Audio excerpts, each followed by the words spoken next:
Halo, selamat datang di pembelajaran daring Politeknik Negeri Manado, jurusan akuntansi, mata kuliah Pendidikan Kewarganegaraan dengan saya, Joli Turangan. Mari kita belajar bersama.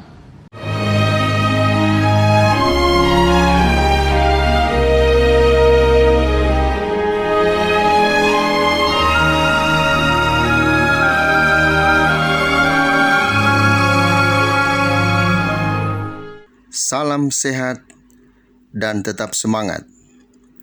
Selamat datang kembali dalam pembelajaran Pendidikan Kewarganegaraan dengan saya, Joli Turangan. Topik kali ini tentang nilai dan norma konstitusional Undang-Undang Negara Republik Indonesia tahun 1945 dan konstitusionalitas ketentuan perundang-undangan di bawah Undang-Undang Dasar. Adapun tujuan pembelajaran topik ini adalah untuk memahami bagaimana nilai dan norma konstitusional Undang-Undang Dasar Negara Republik Indonesia tahun 1945 dan konstitusionalitas ketentuan perundang-undangan di bawah Undang-Undang Dasar. Mari kita mulai memahami topik ini. Dengan mendalami topik ini, maka saya membaginya sub-bahasan. Yang pertama, menelusuri konsep dan urgensi dalam kehidupan berbangsa dan bernegara. Kedua, perlunya konstitusi dalam kehidupan berbangsa negara Indonesia. Ketiga, menggali sumber histori sosiologis dan politik tentang konstitusi dalam kehidupan berbangsa negara Indonesia. Keempat, membangun argumen tentang dinamika dan tantangan konstitusi dalam kehidupan berbangsa negara Indonesia. Dan yang terakhir, yang kelima, mendeskripsikan esensi dan urgensi konstitusi dalam kehidupan berbangsa negara Indonesia. Mari kita masuk pada sub-bahasan yang pertama, yaitu menelusuri konsep dan urgensi konstitusi dalam kehidupan berbangsa negara. Istilah konstitusi dikenal dalam sejumlah bahasa. Misalnya dalam bahasa Prancis dikenal dengan istilah constituere. Dalam bahasa Latin atau Italia digunakan istilah constitutio. Dan dalam bahasa Inggris dikenal dengan istilah constitution. Dalam bahasa Belanda digunakan istilah constitutie. Dalam bahasa Jerman dikenal dengan istilah Verfassung, sedangkan dalam bahasa Arab digunakan istilah Massyroutia. Dalam bahasa Prancis dikenal dengan istilah constituer, yang berarti membentuk, pembentukan. Yang dimaksud dengan membentuk di sini adalah membentuk suatu negara. Konstitusi mengandung permulaan dari segala peraturan mengenai suatu negara, atau dengan kata lain bahwa konstitusi mengandung permulaan dari segala peraturan mengenai negara, sebagaimana dikemukakan oleh Projo Dicoro 1970. Pembentukan suatu negara atau menyusun dan menyatakan suatu negara, sebagaimana pernyataan Lubis 1976, dan sebagai peraturan dasar mengenai pembentukan negara, sebagaimana pendapat Mahfud MD tahun 2001. Ada banyak ahli yang mengemukakan pendapatnya tentang batasan konstitusi. Salah satu di antaranya adalah Lord James Brice. Beliau mengatakan bahwa konstitusi adalah suatu kerangka negara yang diorganisasikan melalui dan dengan hukum, yang menetapkan lembaga-lembaga yang tetap dengan mengakui fungsi-fungsi dan hak-haknya. Menurut C.F. Strong, konstitusi itu merupakan satu kumpulan asas-asas mengenai kekuasaan pemerintah, hak-hak yang diperintah, dan hubungan antara keduanya, yaitu pemerintah dan yang diperintah dalam konteks hak-hak asasi manusia.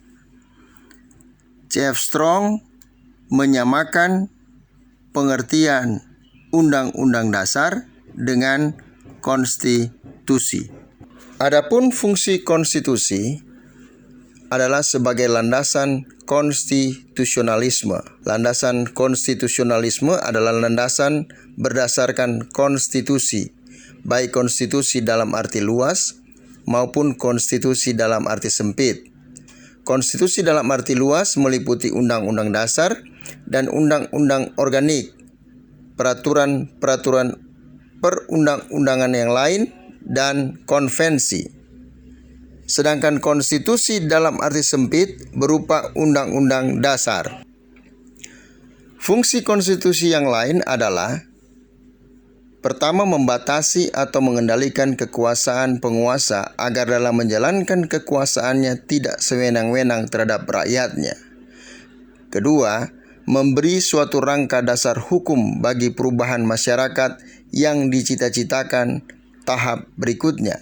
Dan yang ketiga, dijadikan landasan penyelenggaraan negara menurut suatu sistem ketatanegaraan tertentu yang dijunjung tinggi oleh semua warga negaranya.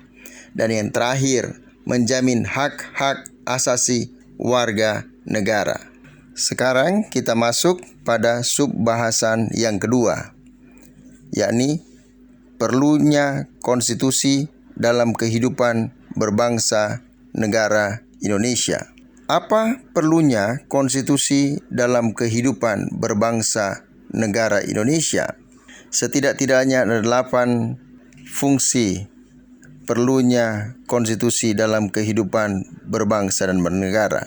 Yang pertama, sebagai dasar negara. Yang kedua, sebagai perekat kesatuan bangsa. Yang ketiga, sebagai hukum dasar. Keempat, sebagai hukum tertinggi negara. Kelima, sebagai perangkat kehidupan yang demokratis. Keenam, sebagai pengawal atau penjaga demokrasi.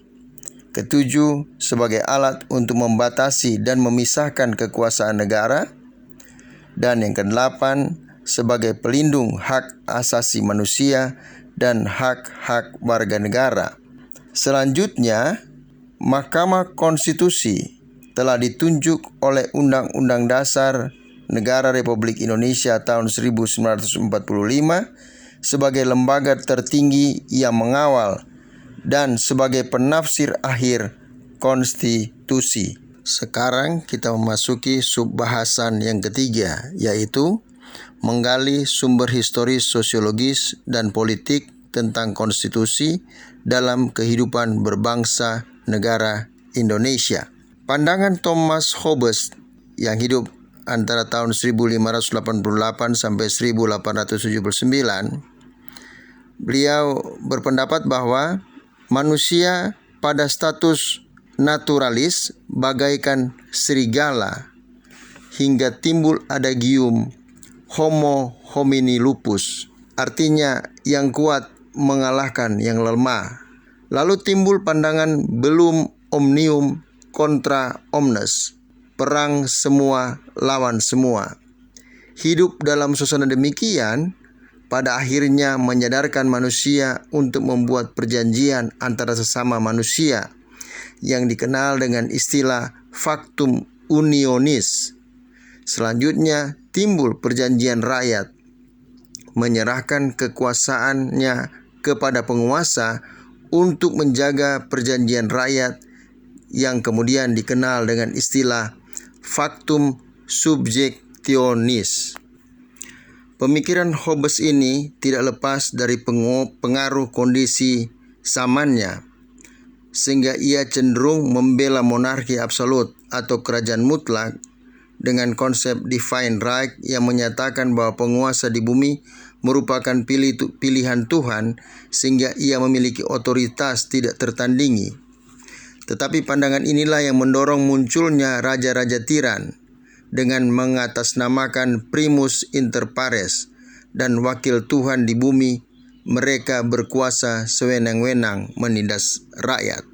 Sejarah kelam Eropa telah membuktikan bahwa kekuasaan telah disalahgunakan oleh para penguasa untuk kepentingan raja-raja dan keluarganya atau para bangsawan. Mereka berbuat semena-mena, bahkan berkuasa seumur hidup.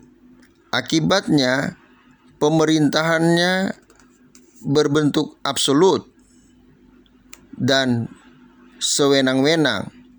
Hal itu menimbulkan kesengsaraan dan penderitaan yang luar biasa pada rakyatnya. Berbicara tentang sejarah kelam pemerintahan tidak bisa lepas dari berkuasanya Raja Louis ke-14 yang merupakan Raja Prancis yang dinobatkan pada 14 Mei 1643 dan dilantik pada usia 5 tahun dan berkuasa selama 72 tahun. Dia melakukan yang dilakukan oleh raja-raja sebelumnya. Bahkan pemikiran Hobbes diterapkannya secara membabi buta, mengakibatkan ia melakukan kesewenang-wenangan kepada rakyatnya.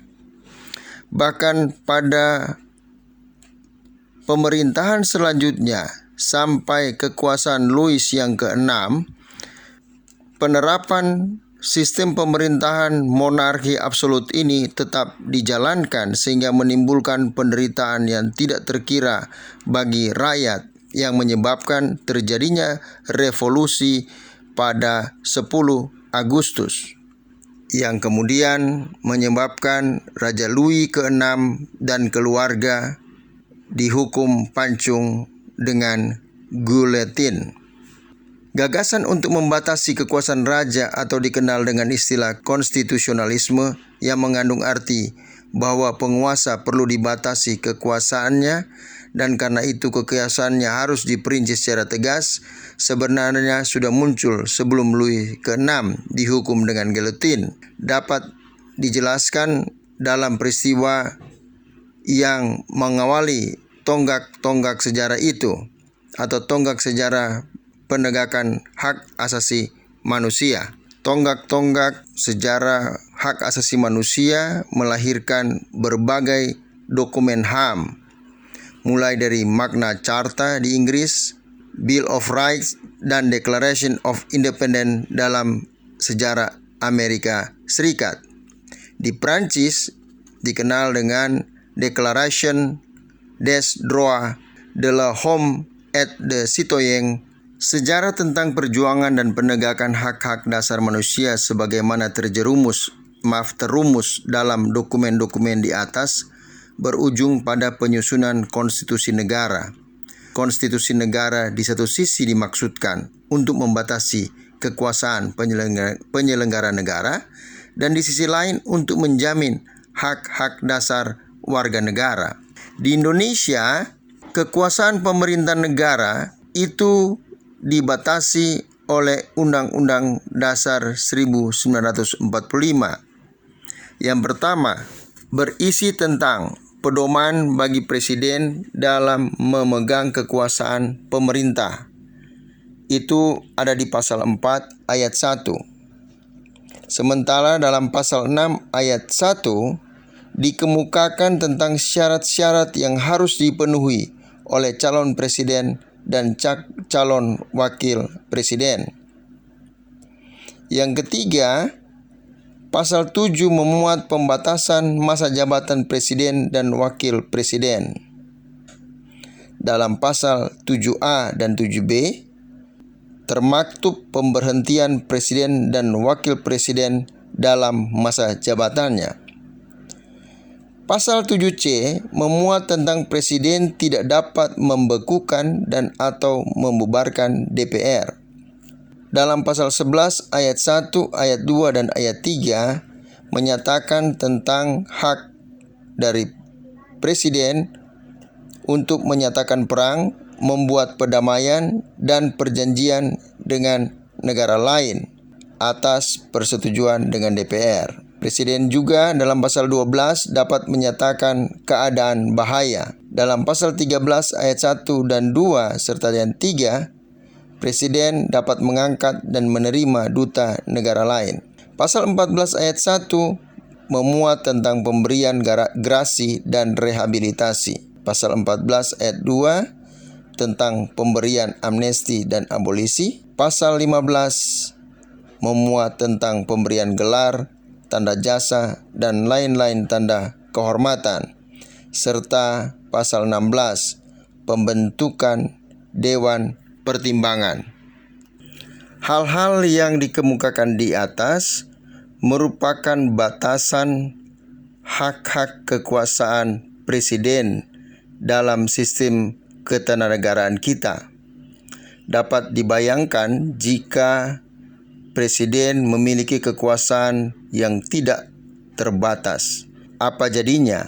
Oleh sebab itu, maka Undang-Undang Dasar menjalankan fungsinya untuk membatasi kekuasaan pemerintah. Setiap kekuasaan pasti memiliki kecenderungan untuk berkembang menjadi sewenang-wenang, seperti dikemukakan oleh Lord Acton. Power tends to corrupt and absolute power corrupts absolutely.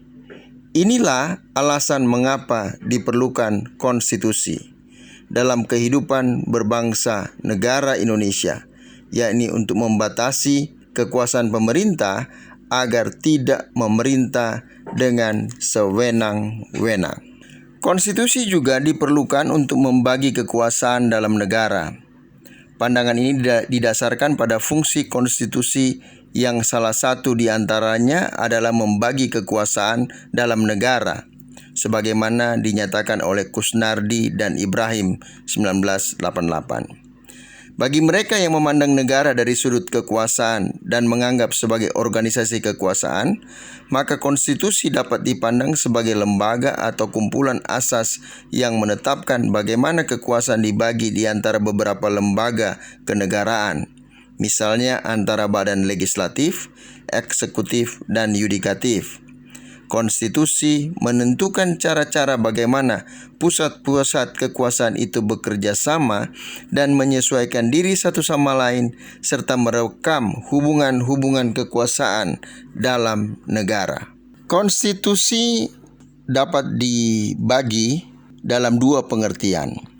Yang pertama, dalam arti sempit.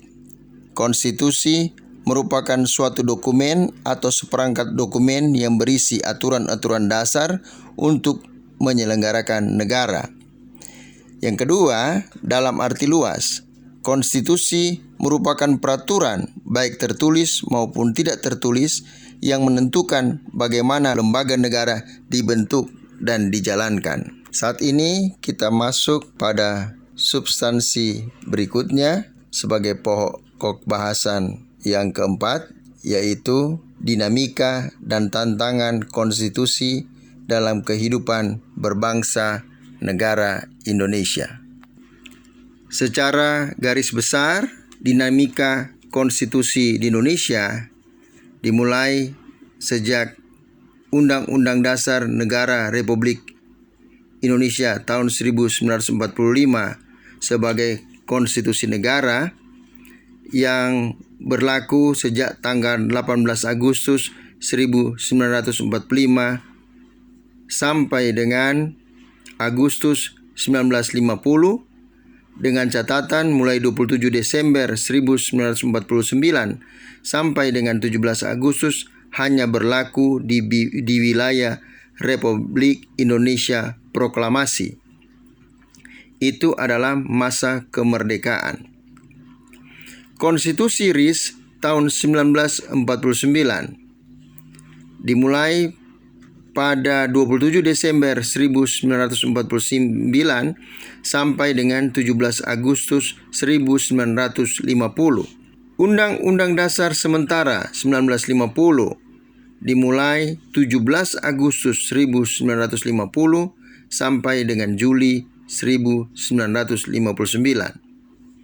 Undang-Undang Dasar Negara Republik Indonesia 1945 atau lebih dikenal dengan masa Orde Lama dimulai pada tanggal 5 Juli 1959 sampai dengan 1965. Undang-Undang Dasar Negara Republik Indonesia tahun 1945 dalam masa Orde Baru, yaitu dimulai pada tahun 1966 sampai dengan 1998. Pada pertengahan 1997, negara kita dilanda krisis ekonomi dan moneter yang sangat hebat, yang sangat memberatkan masyarakat, mengakibatkan gelombang unjuk rasa secara besar-besaran terjadi di Jakarta dan seluruh daerah di Indonesia, dimotori oleh mahasiswa, pemuda dari berbagai komponen bangsa. Akhirnya pemerintah tidak mampu lagi mengendalikan keadaan, maka pada 21 Mei 1998, Presiden Soeharto menyatakan berhenti dari jabatannya.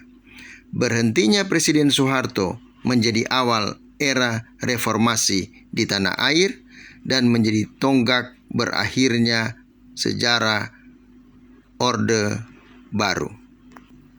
Adapun tuntutan reformasi tahun 1998 oleh elemen masyarakat dimotori oleh para pemuda dan mahasiswa, yaitu 1. Mengamandemen Undang-Undang Dasar Negara Republik Indonesia 1945. 2. Menghapuskan doktrin duifungsi Angkatan Bersenjata Republik Indonesia. 3. Menegakkan supremasi hukum, penghormatan hak asasi manusia, serta pemberantasan korupsi, kolusi, dan nepotisme. 4. Melakukan desentralisasi dan hubungan yang adil antara pusat dan daerah. 5. Mewujudkan kebebasan pers. Dan yang keenam, mewujudkan kehidupan demokrasi. Berdasarkan hal itu, MPR hasil pemilu 1999 sesuai dengan kewenangan yang diatur dalam pasal 37 Undang-Undang Dasar Negara Republik Indonesia 1945 melakukan perubahan secara bertahap dan sistematis dalam 4 kali perubahan.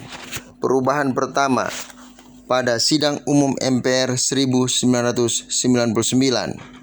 Perubahan kedua pada Sidang Tahunan MPR tahun 2000. Perubahan ketiga pada Sidang Tahunan MPR 2001 dan perubahan keempat pada Sidang Tahunan MPR 2002. Adapun perubahan Undang-Undang Dasar Negara Republik Indonesia 1945 yang berhasil dilakukan mencakup 21 bab, 72 pasal, 170 ayat, 3 pasal aturan peralihan, dan 2 pasal aturan tambahan. Dan ada 6 pasal yang tidak mengalami perubahan, yaitu pasal 4, pasal 10, pasal 12, dan pasal 25, pasal 29, dan pasal 35. Sebelumnya, Undang-Undang Dasar 1945 terdiri dari 16 bab, 37 pasal, 49 ayat, dan 4 pasal aturan peralihan serta 2 ayat aturan tambahan. Dan setelah mengalami perubahan, Undang-Undang Dasar Negara Republik Indonesia terdiri atas 21 bab, 73 pasal, 170 ayat, dan 3 pasal aturan peralihan serta 2 pasal aturan tambahan. Undang-Undang Dasar Negara Republik Indonesia 1945 sebagai konstitusi negara Indonesia memiliki kedudukan sebagai hukum tertinggi dan hukum dasar negara. Sebagai hukum tertinggi negara, Undang-Undang Negara Republik Indonesia 1945 menduduki posisi paling tinggi dalam jenjang norma hukum di Indonesia. Sebagai hukum dasar, Undang-Undang Dasar Negara Republik Indonesia 1945 merupakan sumber hukum bagi pembentukan peraturan perundang-undangan di bawahnya. Berikut ini dapat saya tunjukkan tata urutan perundang-undangan. Menurut Undang-Undang Nomor 10 Tahun 2004, dan Undang-Undang Nomor 12 Tahun 2011 yang berlaku hingga sekarang ini.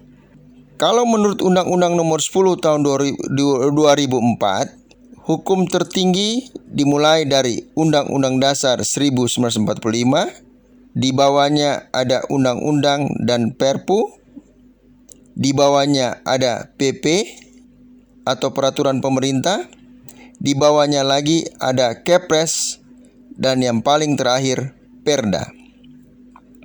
Sedangkan dalam Undang-Undang Nomor 12 Tahun 2011 yang berlaku hingga saat ini, tata urutan perundang-undangan Indonesia adalah Undang-Undang Dasar 1945, TAP MPR, Undang-Undang atau Peraturan Pemerintah pengganti Undang-Undang, Peraturan Pemerintah, Perpres, Perda Provinsi, Perda Kabupaten atau Kota. Sebagai hukum dasar dan hukum tertinggi negara, maka peraturan perundangan di bawah Undang-Undang Dasar Negara Republik Indonesia 1945 isinya bersumber dan tidak boleh bertentangan dengannya. Dengan demikian, Undang-Undang Dasar Negara Republik Indonesia 1945 sebagai konstitusi negara menjadi batu uji bagi isi peraturan di bawahnya, apakah bertentangan atau tidak. Lembaga negara yang berwenang menguji konstitusionalitas undang-undang terhadap Undang-Undang Dasar Negara 1945 sebagaimana telah saya kemukakan sebelumnya adalah Mahkamah Konstitusi. Pengujian konstitusionalitas undang-undang adalah pengujian mengenai nilai konstitusionalitas undang-undang itu, baik dari segi formal maupun material terhadap undang-undang dasar. Uji material menyangkut pengujian undang-undang yang berkenaan dengan materi, muatan dalam ayat, pasal, dan atau bagian undang-undang yang dianggap bertentangan dengan Undang-Undang Dasar Negara Republik Indonesia 1945. Uji formal menyangkut pengujian undang-undang yang berkenaan dengan proses pembentukan undang-undang dan hal-hal yang tidak termasuk pengujian material. Warga negara baik secara perseorangan ataupun kelompok dapat mengajukan pengujian konstitusionalitas suatu undang-undang yang dianggap bertentangan dengan Undang-Undang Dasar Negara Republik Indonesia 1945 ke Mahkamah Konstitusi. Salah satu contoh nyata hasil perubahan konstitusi yakni digugatnya pasal 23A yang akhirnya berbunyi pajak dan pungutan lain yang bersifat memaksa untuk keperluan negara diatur dengan undang-undang. Pasal ini menegaskan perihal pentingnya pajak bagi keberlangsungan kehidupan negara bangsa. Oleh karenanya, setiap warga negara hendaknya menyadari atas kewajibannya dalam membayar pajak tersebut. Demikianlah pembahasan kita tentang konstitusi. Dan sebagai kesimpulannya, saya dapat paparkan sebagai berikut. Dalam arti sempit, konstitusi merupakan suatu dokumen atau seperangkat dokumen yang berisi aturan-aturan dasar untuk menyelenggarakan negara. Sedang dalam arti luas, konstitusi merupakan peraturan baik tertulis maupun tidak tertulis yang menentukan bagaimana lembaga negara dibentuk dan dijalankan. Konstitusi diperlukan untuk membatasi kekuasaan pemerintah atau penguasa negara, membagi kekuasaan negara, dan memberi jaminan HAM bagi warga negara. Konstitusi mempunyai materi muatan tentang organisasi negara, HAM, prosedur mengubah undang-undang dasar, kadang-kadang berisi larangan untuk mengubah sifat tertentu dari undang-undang dasar, cita-cita rakyat, dan asas-asas ideologi negara. Pada awal reformasi, adanya tuntutan perubahan Undang-Undang Dasar Negara Republik Indonesia 1945 didasarkan pada pandangan bahwa Undang-Undang Dasar ini belum cukup memuat landasan bagi kehidupan yang demokratis, pemberdayaan rakyat, dan penghormatan terhadap hak asasi manusia. Di samping itu, dalam tubuh Undang-Undang Dasar terdapat pasal-pasal yang menimbulkan penafsiran beragam atau multitafsir dan membuka peluang bagi penyelenggaraan negara yang otoriter, sentralistik, tertutup, dan praktik KKN. Dalam perkembangannya, tuntutan perubahan Undang-Undang Dasar Negara Republik Indonesia 1945 menjadi kebutuhan bersama bangsa Indonesia. Oleh karena itu, Majelis Permusyawaratan Rakyat melakukan perubahan secara bertahap dan sistematis dalam 4 kali perubahan. Keempat kali perubahan tersebut harus dipahami sebagai satu rangkaian dan satu kesatuan. Dasar pemikiran perubahan Undang-Undang Dasar Negara Republik Indonesia 1945 adalah kekuasaan tertinggi di tangan MPR. Kekuasaan yang sangat besar pada Presiden. Pasal-pasal yang terlalu luas sehingga dapat menimbulkan multitafsir. Kewenangan pada Presiden untuk mengatur hal-hal penting dengan undang-undang dan rumusan Undang-Undang Dasar Negara Republik Indonesia 1945 tentang semangat penyelenggaraan negara belum cukup mendukung ketentuan konstitusi yang sesuai dengan tuntutan reformasi. Awal proses perubahan Undang-Undang Dasar Negara Republik Indonesia 1945 adalah pencabutan ketetapan MPR RI nomor 4 MPR 1983 tentang referendum, pembatasan masa jabatan Presiden dan Wakil Presiden Republik Indonesia, dan ketetapan MPR mengenai hak asasi manusia mengawali perubahan Undang-Undang Dasar Negara Republik Indonesia 1945. Dari proses perubahan Undang-Undang Dasar Negara Republik Indonesia 1945 dapat diketahui hal-hal sebagai berikut. Pertama, perubahan Undang-Undang Dasar dilakukan oleh MPR dalam satu kesatuan perubahan yang dilakukan dalam 4 tahapan, yakni pada Sidang Umum MPR 1999, Sidang Tahunan MPR 2000, 2001, dan 2002. Kedua, hal itu terjadi karena materi perubahan Undang-Undang Dasar Negara Republik Indonesia 1945 yang telah disusun secara sistematis dan lengkap pada masa Sidang MPR tahun 1999-2000 tidak seluruhnya dapat dibahas dan diambil putusannya. Hal itu berarti bahwa perubahan Undang-Undang Dasar Negara Republik Indonesia 1945 dilaksanakan secara sistematis, berkelanjutan, karena senantiasa mengacu dan berpedoman pada materi rancangan yang telah disepakati sebelumnya. Yang terakhir, Undang-Undang Dasar Negara Republik Indonesia 1945 menempati urutan tertinggi dalam jenjang norma hukum di Indonesia. Berdasarkan ketentuan ini, secara normatif undang-undang isinya tidak boleh bertentangan dengan Undang-Undang Dasar. Jika suatu undang-undang isinya dianggap bertentangan dengan Undang-Undang Dasar, maka dapat melahirkan masalah konstitusionalitas undang-undang tersebut. Warga negara dapat mengajukan pengujian konstitusionalitas suatu undang-undang kepada Mahkamah Konstitusi. Demikian pembahasan kita mengenai konstitusi negara. Terima kasih atas perhatiannya.